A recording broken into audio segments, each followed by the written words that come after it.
Happy Monday, guys. I'm Abby Martin. Welcome to Breaking the Set. There's a lot going on this week and simply not enough time to cover it all in 30 minutes. So let's get started and let's break the set.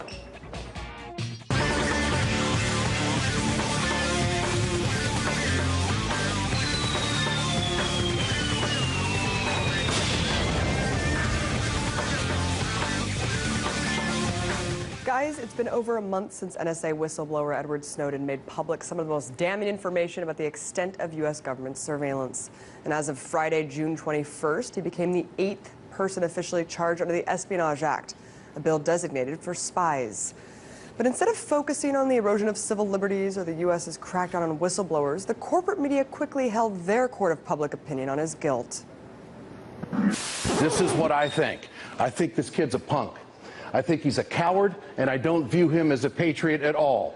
He's a coward because he won't come home and face the music. So I hope we'll chase him to the ends of the earth, bring him to justice, and let the Russians know there will be consequences if they harbor this guy. We need to get very, very serious about treason. And oh, by the way, for treason, as in the case of Bradley Manning or Edward Snowden, you bring back the death penalty. Yes, folks, you just heard Lieutenant Colonel Ralph Peters publicly calling for whistleblowers to be put to death. Let me get this straight. U.S. government orders the NSA to spy on American citizens in violation of the Constitution. You know, that little oath that officials themselves have sworn to protect. And once an individual makes known this unconstitutionality, he's charged with the crime of spying. Wow, I wish Orwell was alive to see this. But I digress. Needless to say, the case of Edward Snowden's global escape has turned into a full-blown media circus, with the timeline of events looking more and more like the pages of a spy novel. After meeting with Guardian journalist Glenn Greenwald in Hong Kong, the publication published Snowden's first bombshell on June 5th, revealing that Verizon had been forced to hand over the phone records of millions of American citizens.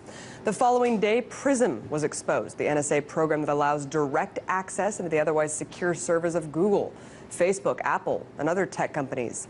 Then we learned about Boundless Informant, an NSA analytics tool that allows monitoring of surveillance programs on a country-by-country basis. Finally, on June 9th, Snowden decided to go public and revealed himself as the source of the leaks in an exclusive one-on-one with Glenn Greenwald.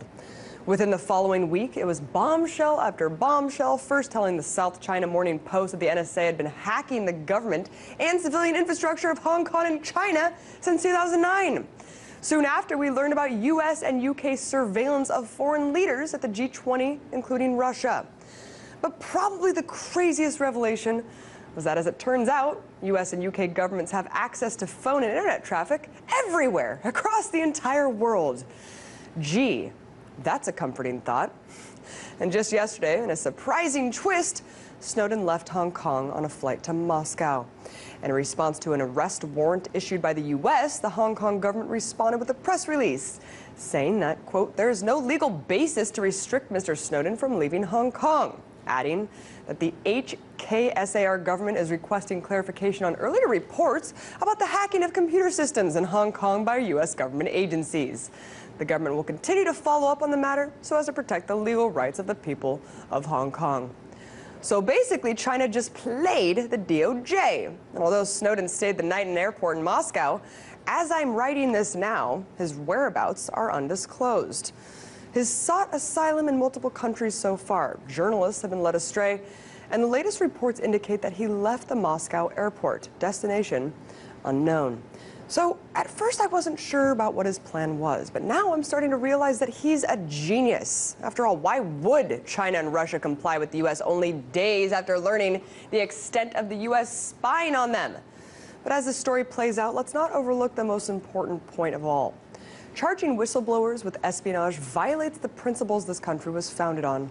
Labeling them traitors and spies only peels back more layers of the faux democracy in which we live.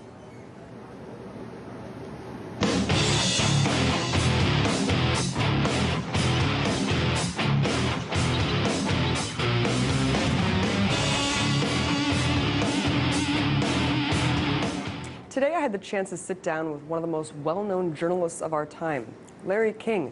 You probably know him as former host of CNN, but he's since moved on and is now producing a daily show called Politicking that airs right here on RT. Now let me preface this interview by saying that Larry King and I have pretty different opinions. Nonetheless, it was an interesting conversation. It was good to get his insight on the role of journalism in the world today. I first asked him, when he looks back throughout his entire career of interviewing presidents, foreign leaders, and celebrities, if there's one question he regrets not asking. And here's his response. I interviewed the president of Apple, forget his name now, and I did 2 hours with him on radio. It was a fascinating, terrific interview. And then I took phone calls. And the first caller said, Larry, you know, the president of Apple that you just interviewed, he was hired by Steve Jobs, and he fired Steve Jobs. I didn't know that, and I never asked about it. And that's something I regret. I haven't been asked about this in a long time, but I regret that to this moment. But, you know, there's never been the perfect interview. You can't have it all. I missed. What about government officials, especially during the Bush administration? Do you think that journalists did their job to hold those people who committed crimes accountable? Well, by committing crimes like a violation of the Geneva Conventions, you know, the legal war based on false pretenses, where there was no. Oh, he was questioned heavily. You mean about Iraq? You don't think he was questioned heavily about Not that? enough. I think you know, journalists, all you can do is all you can do. I think Bush left office with a low popularity rating. The war turned in Iraq, people turned against him. People would say now that the American public generally did not favor that war. They were told there were weapons of mass destruction. A lot of people said there were weapons of mass destruction. Democrats said it, Republicans said it. Colin Powell, who I admire more than most in America, more than most, I think he's one of the most admirable people. He believed there were weapons of mass destruction.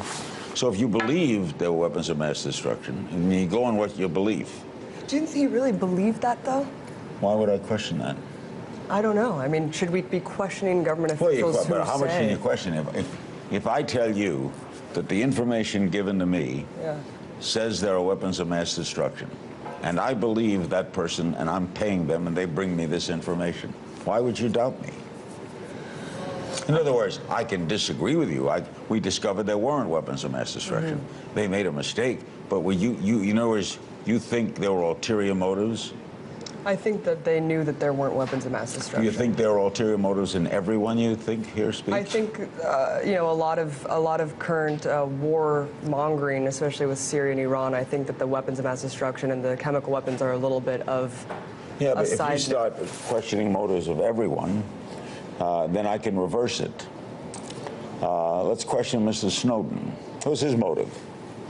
But that's taken away from the actual facts. What was it? No, what actual facts? But he had a motive, didn't he? Now, if his motive was altruistic, why did he flee? Because he doesn't want to face the same fate as Bradley Manning. He doesn't want to face fate. Therefore, he wouldn't stand up for what he stood for. No. Right? Yes. See, in other words, we could go on like this all day. So what I try to do in asking questions is I do the best I can over my career in asking the best questions I could, eliciting the best answer, and hopefully the audience make up their own mind. But like you're an interviewer probably who has an opinion, and you bring the opinion to the broadcast. I didn't work that way. Well, let's talk about that. Let's talk about the role of journalists today. Do you think that we're straying away from the kind of watchdog journalism that when you started was really more prevalent? We have a lot of pontifical journalism now. We have pundits who are not journalists, people who come on and give their own opinion. The guest is a prop for their opinion. Here's what I think. What do you think? I don't like that. I don't use the word I in all my interviews. I try to ask the best questions. I was intensely curious, am intensely curious. I listen to answers. I follow up what they're asked. But we don't have any Edward R. Murrows today, if that's what you're asking, Walter Cronkites. But it's such a different atmosphere now. You got 500 channels. You know, everyone's for a piece of the pie. If you get, you go off the air, if you get 10 million viewers now, you are an enormous hit. 20 years ago, you dropped. It's a big package. So everyone's grabbing for a piece of the pie. So you can get any kind of journalism you want today. What about entire networks, partisan networks, Fox, MSNBC? Is that problematic? Yeah, but there's Fox, NBC, there's BBC, there's CNN, there's RT, there's Al Jazeera. You got so many choices. I don't knock it. It is what it is. I may not watch it, or I may be critical of some that I don't like of others, but it's all a learning process. I love the business. I love communicating. See, I love this. Yeah. What about CNN? I mean, you worked there for 25 years. How did you see it evolve? Did you see any sort of bias develop there? Did it kind of try to adapt to the other models that we're seeing take over? I never saw that. I had great respect for CNN. Ted Turner was the best person I ever worked for. He never told you what to say. He never put his hands on. He never made it his network. He could have controlled anything. I mean, he could have said, forced you to do it. He never did any of that. I never felt encumbered. I never felt put upon. I never saw anyone at CNN say, let's go get this guy, or let's not get this guy. I never saw any favoritism shown one way or the other. I think it was an independent network. I think it still is. You mentioned journalists who now kind of pontificate with their own opinions. Glenn Greenwald's in the spotlight right now, of course, having revealed the hack. Many people say it's not good because of his open bias toward Snowden, toward Bradley Manning. Do you have a problem with journalists who are completely open with what the bias that they carry? I know that you just said you kind of did, but people like him. They're not journalists. I mean, they could perform a kind of journalism, but they come with an opinion. That's fine. I mean, but I call him op-ed page. So you would not call Glenn Greenwald a journalist? No, he could be a journalist, but if you give an opinion, you then come with a bias, correct? But isn't every question biased from your own What you can reality? do with that, Abby, is you can go out of your mind. Yes, if you did that, then you did this. If you did this and that as well. Come on, you're going crazy here. You're turning yourself into a swirl. I just think I don't know how to respond to that because, yes, every question is biased. For example, every headline is subjective. What you just did now was subjective, right? So technically, every question I asked was subjective, right? But I came at it with the best motive. I never came with it with a motive that my way is the highway. Well, because of Glenn Greenwald's open bias, some politicians and media pundits are now calling for his prosecution, taking it that far. I mean, have you seen... I wouldn't prosecute him. No, I believe in free speech.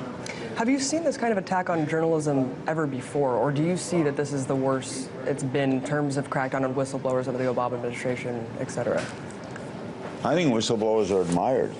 I never cracked down. I never heard of a crackdown on whistleblowers. Right now? Why are we who's cracking down on whistleblowers? Obama. He's already charged. Snowden's the 8th person charged in the Espionage Act, the World War I piece of legislation. If he's breaking the law? But isn't the government breaking the law? I don't know. See, I have to ask all the questions. I'm not in this bit. I haven't asked either one of the questions. I don't know. So do you think that, are they not whistleblowers? Do you think Obama's breaking the law? Absolutely. And you want to have him impeached? Absolutely. So then you're a journalist with an opinion. Of course. You're I think it's naive to say that journalists don't have opinions, and I think it's refreshing when journalists do have opinions. I don't think it is when they bring it to the air. Okay, well, we differ, Abby. I come from do. a different time of... I know, and I think it's amazing to get your insight, and I think that times are changing where you're seeing people like Glenn Greenwald in the spotlight, and I think it's dangerous when you see people calling for his prosecution for simply having that opinion that you're stating. I don't know the law. I have to look at the law. Mm-hmm. If you break the law, you should be prosecuted. I don't know what law he broke. I'd have to look at it. Well, that was Larry King. Stay tuned after the break. I'll talk to former U.S. Ambassador Edward Peck and get his take on the violence that's plaguing countries all across the Middle East. Looking for celebrity gossip and the feel-good fluff? You won't find it here. But if you're looking for relevant stories, unique perspectives, and tough questions, tune into RT.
you, gang.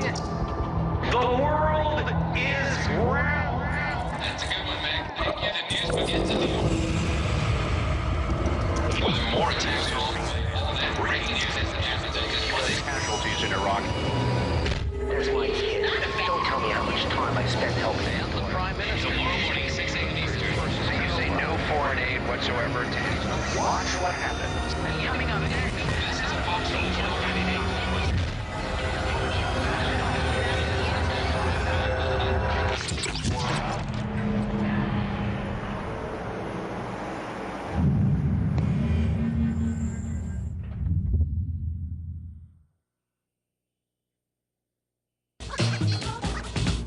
I want you to watch what we're about to do because you've never seen anything like this on television.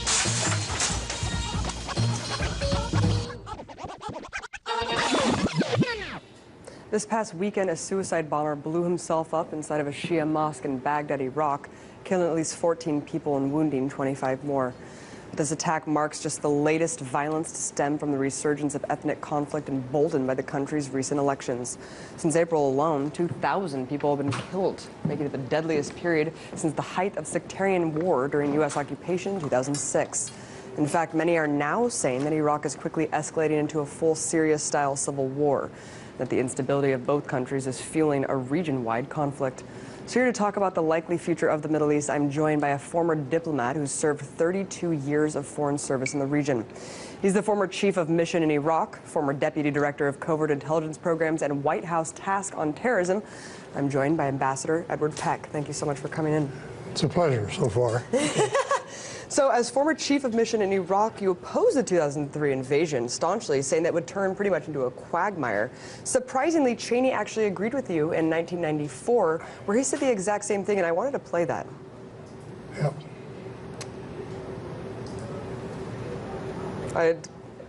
Okay, it's coming. No. Why not?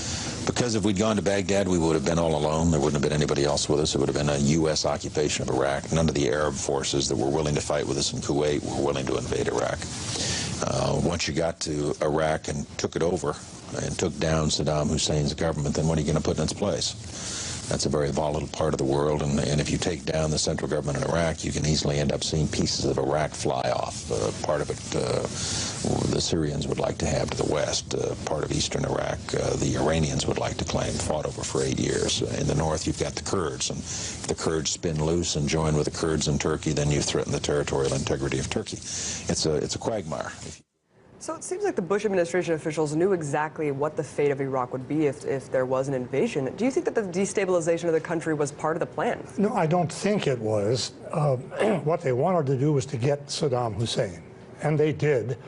And what Mr. Cheney said there, he went on to say on the front page of the New York Times when the invasion was actually taking place, excuse me, that what kind of government would you get? Shia, Sunni, moderate, democratic, racist, what?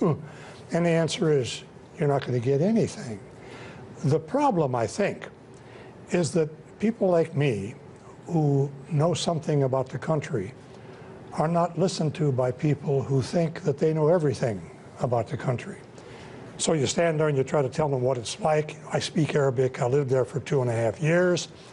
And no, they know more than I do. Call it blind arrogance, the belief that you know everything, including what those people are going to do, when in fact you haven't got clue one. And now we're seeing a complete breakdown in the region. I mean, as I just mentioned, I mean, the violence is an epidemic at this point. 2,000 people have died in the last 2 months. What's the danger to Iraq falling prey to a Syria-style civil war in that region? Quite serious. When it becomes both ethnic, the Kurds, the Christians, nobody ever talks about the Mandaeans and the other sects that are there, so that if it becomes a civil war and people rush to their own enclave, a Shiistan, a Sunnistan, a Kurdistan, what happens to the rest of the people who don't make it to their own place? A bloodbath. We saw that in India and Pakistan long before you were born. You know, 1 million people died there. We saw it in Cyprus much more recently when people Turks who couldn't get to the Turkish part were killed. Greeks who couldn't get to the Greek part were killed. I think it's quite serious because the lessons there are so clear. I remember as a diplomat how we all waited eagerly for Marshal Tito to pass from the scene so Yugoslavia could flower and prosper. And you saw what happened. Same thing in Syria. I was there 3 years ago in the summer. By the way, I was in Baghdad in December, but never got out of the green zone to see what it looked like, my old hometown. But those countries are different than many other countries because they can't break up very easily. They've only been countries for 60 years. What do you think the ulterior motive is to supplying the rebels in Syria with arms? To me, there's something awfully stupid about sending in arms to stop the killing. I mean, that just seems Bombing to me, for peace. that's called counterintuitive, really. But America feels it has to go there for the same reasons that the Russians have to go there on the other side and the Saudis. When I was there 3 years ago, everybody who was there was a fairly large group, all of them were experts. I am not a Syria expert, but they were scholars, diplomats, journalists. And everybody there agreed that what was going to happen to Syria was that it would become the testing ground for all these people, both in the region and from far away, trying to advance their own interests. So if you're going to arm the rebels, which ones? And are they really going to institute a democratic government? You remember what the Americans said about Baghdad, about Iraq. When Saddam Hussein falls, utopian democracy will burst into bloom all People will greet you with flowers and candy. And I was on a television show with someone who didn't ask questions. Said, our troops will be greeted with flowers and candy and cheers. And I said, well, will you take a moment and give your viewers a list of countries, geographically, alphabetically, historically, that have welcomed invaders? Short silence there, because, hey, you don't welcome an invasion unless they're your people. But in Syria, where you've got all of these groups and all of these forces, and it's interesting to me to notice that Bashar al-Assad, who, as you may know, is a British-trained ophthalmologist, speaks English as well as we do, is now being described as a thug and a murderous oppressor. Now, I've been there a number of times. People walk the streets in freedom, as they did in Baghdad, because unless you bothered the government had no reason to bother you. It's a lot of that dehumanization and demonization of the enemy of these leaders. And I hated and despised by everyone. Right. Nonsense. And I wanted to move on to Israel. Of course, you were on the 2010 Gaza flotilla, which was ambushed by Israel. It was pretty bold of you to be on that ship in the first place. What drove you over the course of your career to take such actions and to be such a fervent activist for Palestine? Well, it's not an activist for Palestine. It's an activist, I think, in the interests of my own country, as much as anything else, because no one in his or her right mind wants anything bad to happen to anyone in the Middle East, Israeli, Palestinian, American. But horrible things have happened, are happening, and they're going to happen because of what is happening and what is not happening in Gaza, the West Bank, and Jerusalem. So when they called and offered me a seat on that little bitty ship, I was not on the big one, as you may know, little bitty Greek ship. I said, okay, here's a chance to do something better than writing reports and making speeches, to be an activist. To me, the most interesting part of it was actually getting to Ashdod. They took us there, and I met this. I'd already been told what was going to happen. They were going to give us a piece of paper to sign in Hebrew, which then they would deport us. If you didn't sign it, you went to jail. So the man said, sign this. I said, why? He said, because you have broken an Israeli law. We're speaking English, of course. He says, you've broken an Israeli law. And I said, I've been here for 3 minutes. What Israeli law have I broken? He said, you have entered the country illegally. I said, you captured the ship on the high seas. That's piracy. You brought us here under armed guard, and metaphorically speaking, I was marched ashore with my hands in the air. You didn't really have a choice. And you call that entering the country illegally? And he said, yes. Unbelievable. And as someone who's worked in covert intelligence, counterterrorism operations for a long, long time in the 80s, Are you concerned with how it's evolved since then? Yes, I can remember when I was on the White House Task Force on Terrorism, and I was deputy director of the working group. And the members of the task force were all the cabinet folks involved in international relations, plus the Joint Chiefs of Staff and the chairman of the CIA and all that. And everybody admitted that the weakness with intelligence business, using Benghazi as an example, is that after the event takes place, you say, that's what we should have been watching for. Because before, your desk is piled with stuff coming in from all over.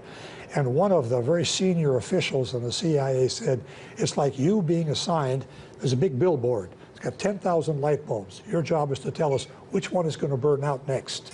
So you can't do it so well. And when they tell me, us, that they've prevented all of these terrorist acts from taking place, where's the proof? They never took place.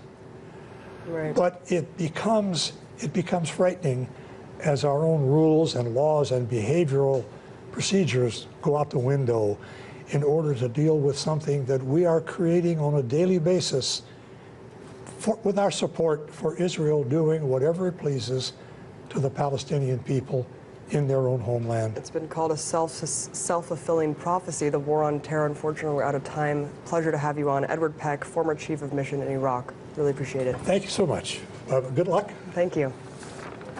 And that's it for our show tonight, you guys. Be sure to come back and join us right here again tomorrow when we break the set all over again.